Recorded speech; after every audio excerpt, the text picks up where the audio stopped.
Assalamu alaikum, brothers and sisters. I hope you're doing well, inshallah. So today I'm going to be talking about a topic which a lot of my friends and a lot of family have been asking me because of my science background, and it's to do with 3i Atlas. Now, I've already made a video on 3i Atlas, so please, for further details, and go refer to that video, and that was earlier on in its journey.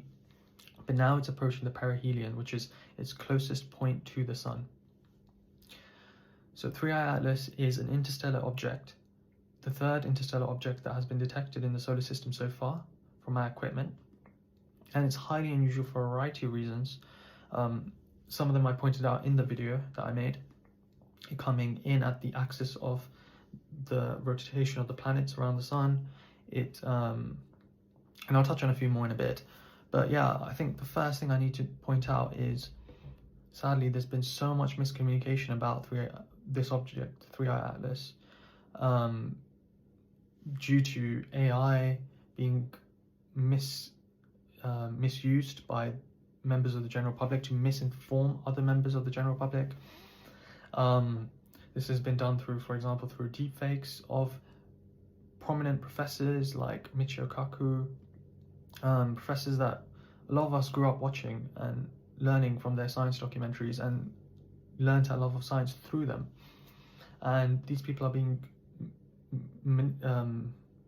their images and videos are being manipulated to mislead the general public, and nothing is being done whatsoever from what I can see. There's platforms out there on YouTube with thousands of views misrepresenting these individuals by creating AIs of these individuals reporting false information, and nothing's being done. So I don't know if there's just that, and it's not just on YouTube, it's across every social media platform. And I don't know if the people up in the higher authorities, if they're just watching misinformation taking place and seeing how far it spreads and using this as a case study or something, because it's just out of control and it's been weeks now of this happening. And I think one of the primary guilty parties for this is NASA themselves, because science organizations around the world, their primary job is to be communicators of science, science communication and science communicators. Otherwise, what's the point of doing science? It's not an elite club where all the scientists just gather information, gather data, and not spread it amongst the general populace. If that was the case, no innovations would happen, engineers wouldn't get important groundbreaking science discoveries to their plates, which they can then develop and create applied physics for, start applying that physics to create certain devices that are to improve our lives. So it's science, the main job of science, of theoretical science, of astronomy, whatever it be, astrophysics, is science communication. Because you're not doing this to gatekeep it, you're doing it to benefit humanity. And NASA very clearly have data around 3i Atlas. And they're withholding that. I understand there is a government shutdown, and I have my sneaky suspicions this is to do with playing politics, and they're angry at the Republican Party for certain things. I don't know, but it's just not appropriate. Like, this isn't the time to play politics, and this isn't the only instance I've noticed politics being played by NASA. I know everyone's been talking about 3i Atlas, but what should be the topic of discussion this year is the amazing groundbreaking discovery of Jovian Falls, a rock on Mars which potentially holds fossils of ancient life that would have occurred on Mars's surface. And this should be the topic of discussion. This is all these people that are going crazy about aliens. This should be something that they should be going crazy about. But they weren't able to go crazy about this because of the absolutely, I don't want to swear, but poor communication from the US Transportation Secretary, Sean Duffy, and I'll call him out to his name out, who is doubling up as the NASA administrator, like spokesperson for NASA. No one on this planet is qualified to be both simultaneously Transportation Secretary of the United States of America and NASA administrator. Like, tell me who can hold both those positions. But sadly, it's just been decided by the powers that be that in the United States of America that this is the case. And you could tell he's just not up to the job, because when this should have been a very exciting announcement, something that should be upbeat, something that should be for the betterment of humanity, and he's just there as a depressing, moaning presenter of what should be the most exciting news story on planet Earth. But of course, that killed the momentum when you have such a like soft, pathetic spokesperson. And yeah, like, it just, thankfully the science team actually managed to create a bit more of an upbeat atmosphere around that, and they did get across the science behind it quite effectively after his terrible performance. But yeah, that should be the topic of discussion. Well, there's so many groundbreaking theories that should be the topic of discussion right now in science. There's so much that the public could get excited about in science communication right now. Like, another thing is there's been some amazing discoveries in Venus, where the other planet in the solar system that is close to us, so Mars, of course, is the planet further down, away from the sun, from Earth, so the fourth planet down, whereas Venus is the second planet down in the solar system, so a little bit closer to the sun than us. And it's long been suspected that Venus has sulfuric acid in its environment. Venus definitely has sulfuric acid in its environment. It's long been suspected that sulfuric acid has a completely dominant role in the atmosphere of Venus. Venus is quite possibly the most inhospitable planet in the solar system. It's very unusual in the fact that it's basically our sister planet. It's the same size. When it started out, it would have had a very similar conditions to Earth, but for some reason it had a runaway greenhouse effect, so like the worst case of global warming ever, and just became a hot planet with clouds of sulfuric acid, the hottest temperatures of any planet in the solar system at its surface. So it's like, what went wrong, right? And it's a very interesting planet, but it's long been suspected there's no way life could ever exist on Venus. But recently there's been some amazing discoveries that even though it has a very thick, inhospitable atmosphere with huge amounts of pressure, I think in the region of like 50 kilometers above the surface, in that kind of layer of the atmosphere, there's actually reasonable temperatures, like approximating Earth temperatures. The pressures aren't too great as well. And it's kind of like a Goldilocks zone of, fairly decent conditions for life. And what's interesting is some studies have come out recently where they've talked about the atmosphere itself not being completely as inhospitable as we originally thought. So studies have been coming out saying potentially in areas of the atmosphere, 62% of it could be hydrates in the aerosols that are in the atmosphere. So the particles are in the atmosphere, 62% could potentially in parts of the atmosphere be hydrates. So like hydrated ferric sulfate, hydrated magnesium sulfate, and sulfuric acid taking a much smaller proportion of those areas of the atmosphere than originally expected, like around just 22%. So an amazing discovery, basically indicating that there's these like salts in the atmosphere, in the aerosols of the atmosphere, that may contain water molecules if they undergo certain reactions. And imagine if that occurs in that habitable zone. That means there's conditions there where water could be accessible, where the environment is not so inhospitable to life. And these are groundbreaking discoveries, not just for discovering potential alien life forms, but for colonization of the galaxy, colonization of the solar system. This could potentially be a much more reasonable area to aim for than Mars, because the thing with Mars is you have intense radiation because of the lack of atmosphere. There's other issues that occur with Mars, such as dust storms on the surface, because we would have to be colonizing the surface or subsurface.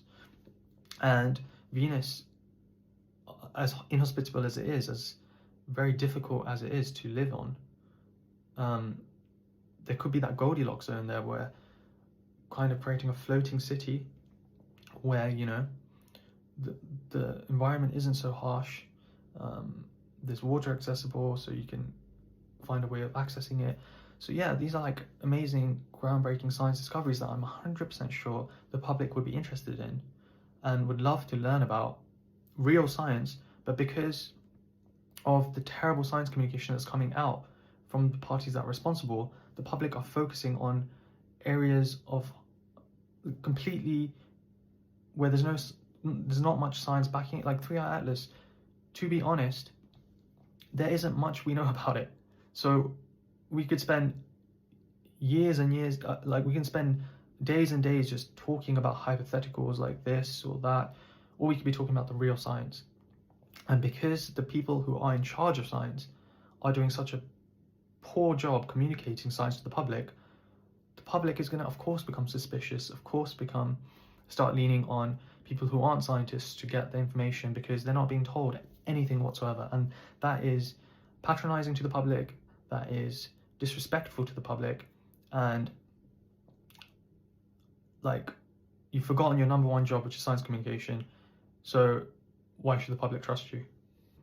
Now, I know a lot of you clicked on this video for 3i Atlas, so I think it's unfair to me just rant about NASA without giving you some information about 3i Atlas and what we do know so far, because I know I just mentioned there's not much we know, but there are some things that we know. We know it's the fastest object that we've detected in our solar system, traveling at about 60 kilometers a second. So very rapid, very fast. And there are unusual aspects to 3i Atlas. Like plane is coming in. Originally, there was only nickel being detected coming out of 3i Atlas, so like being emitted from 3i Atlas, nickel particles or compounds with nickel in them, and not iron, which is highly unusual because in our solar system, nickel and iron are always found in conjunction with one another. But it's important to note, since then, there has been discoveries where nickel has been observed, iron has been observed being emitted as well. Even though it's in lower quantities, it does show that there's iron there. So unfortunately, that's something that a lot of videos have been misinforming about. But there is detection of iron on 3i Atlas, even though it's at a very unusual ratio so far. And what that would probably highlight is there's some exotic chemistry going on on 3i Atlas. So there's a certain nickel, a compound containing nickel, which may have been, because 3i Atlas was very active way earlier than a typical comet would be. And when I say it was very active way earlier than a typical comet, I don't mean in its movement and trajectory. I mean in when it was approaching the sun. So this is the sun. When it was approaching the sun, it started to emit particles a lot earlier than a typical comet would. A typical comet would say emit here, whereas 3i Atlas was emitting from this point when it was traveling closer. So because it is from a different stellar system, a star system, it wouldn't have the same chemistry as likely wouldn't have the same chemistry as what we have in our solar system. So some particles might start releasing at a lower temperature than we would expect for comets in our solar system, and that's why it may be more active earlier on in terms of its emission rates and in terms of it emitting nickel particles earlier. Now, a lot of videos recently have been, especially as 3i Atlas has been approaching its perihelion. So perihelion means its closest point to the sun, and as it's been approaching its closest point to the sun, a lot of misinformation has been going around that 3i Atlas is going to do a pivot, a maneuver, I believe it's called the Oberth effect, where when it approaches the closest point to the sun, it uses a slingshot maneuver to, it can use the closest approach to the sun to slingshot towards Earth, and then we're all doomed, right? First of all, even if you buy 3i Atlas being an alien object, why would it do that? Because it had a close approach of Mars. It came in the axis of the solar system, which is highly unusual, right? Like, why why is an object coming on the axis of the solar system? I think there was a 1 in 400 chance of that happening. And people say it's because we are observing along that line, but sure. But it coincided its approach with coming extremely close to Mars. Just as Mars was rotating around the sun, it approached there, which is unusual.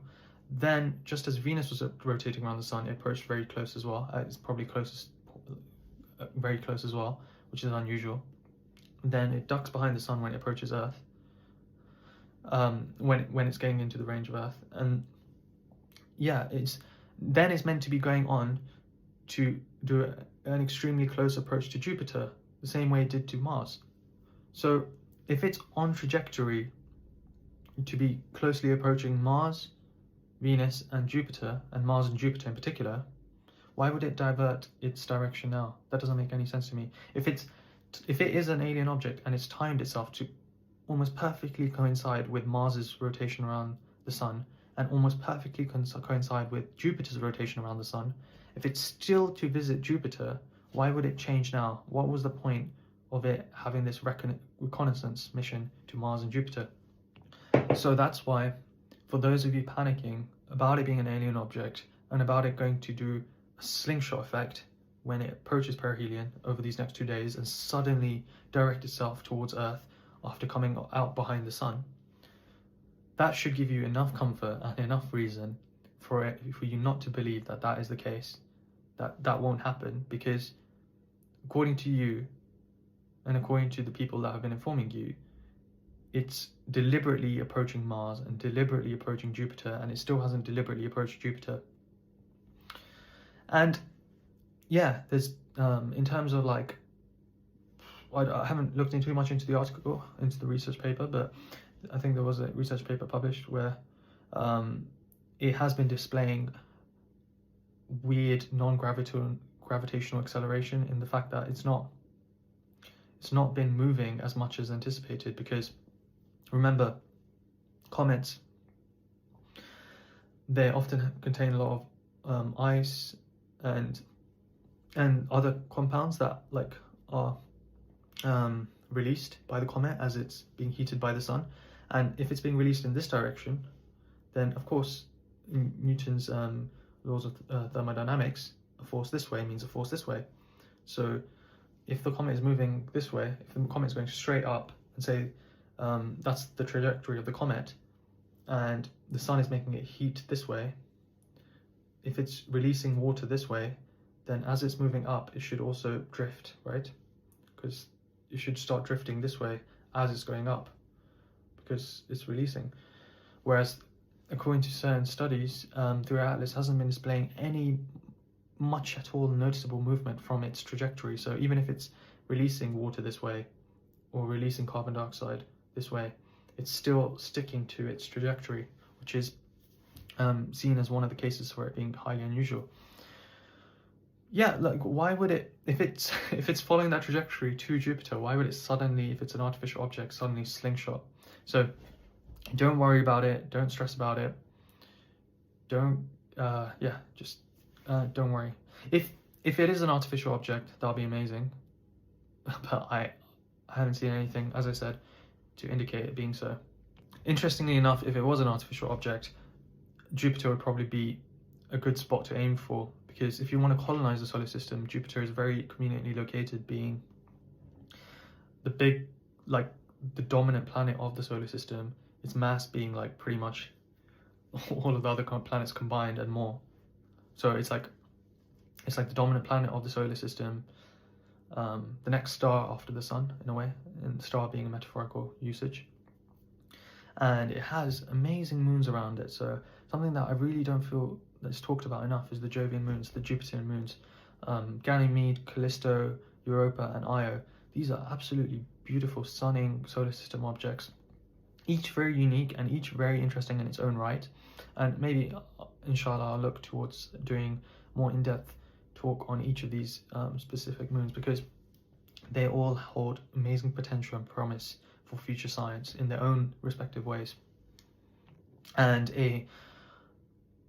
definitely, if I was an alien organism, or a remnant of an alien organism like a Neumann probe, I would definitely be interested in those full moons, and potentially colonizing those full moons, because once you colonize Jupiter, you can move your way in towards the sun and move your way out towards Saturn, because Saturn has a close approach to Jupiter, and positioning yourself around the Jupiter system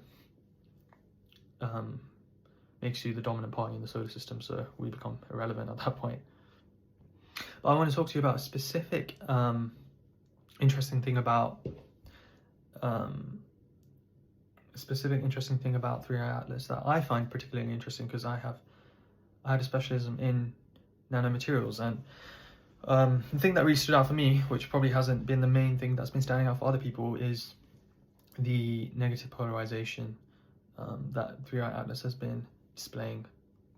Now, before we get into that, I need to sort of explain what polarization is, and apologies for the science lesson, but I'm going to try and make it nice and easy and interesting for you guys. So what is polarization? Normally, when light is a wave, right? So I mean, it's a particle as well as a wave, a photon as well as a wave, and let's not go there because that's quantum mechanics, quantum physics, and it gets crazy. But for simple, let's keep it simple. Light, and it is a wave, right? So when you see any light, it's like a wave that is hitting your eye, and that's the way light works. And we all know it's the fastest thing in the universe, light, speed of light. So what was I doing there when I was saying light is a wave? I was showing a wiggle, right? Like a wiggle. Now it's important to know that light it's not just wiggling in one direction often.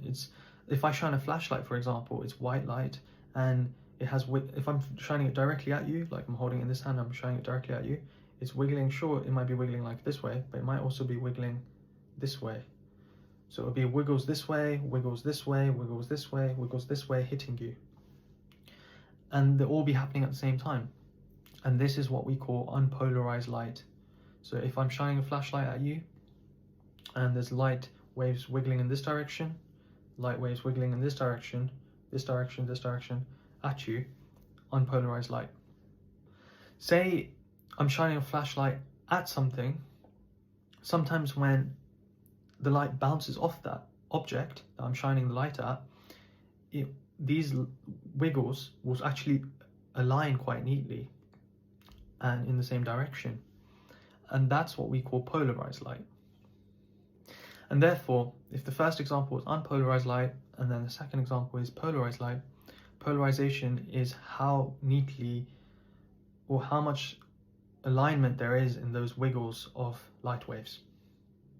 And scientists like to measure this to get a bit more of an understanding about what the object is, what it's made of, etc. And it's also a way we've started to understand 3i Atlas, this object itself.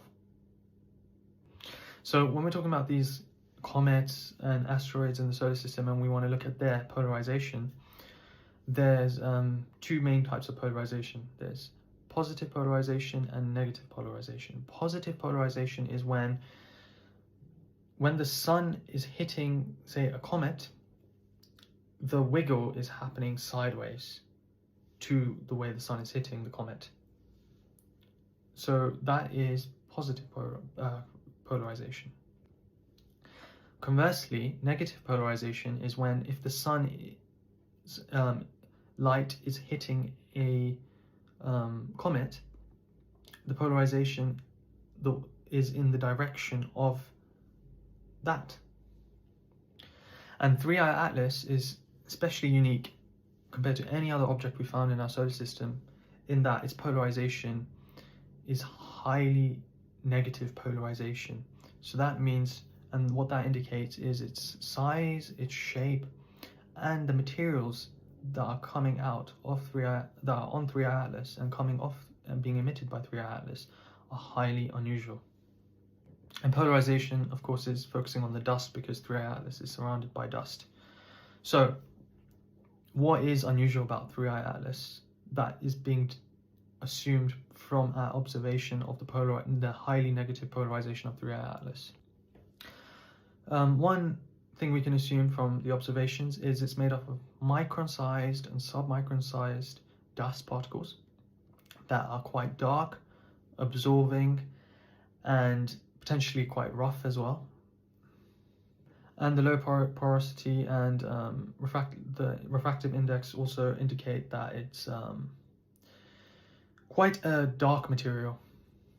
So in line with what I was saying just before.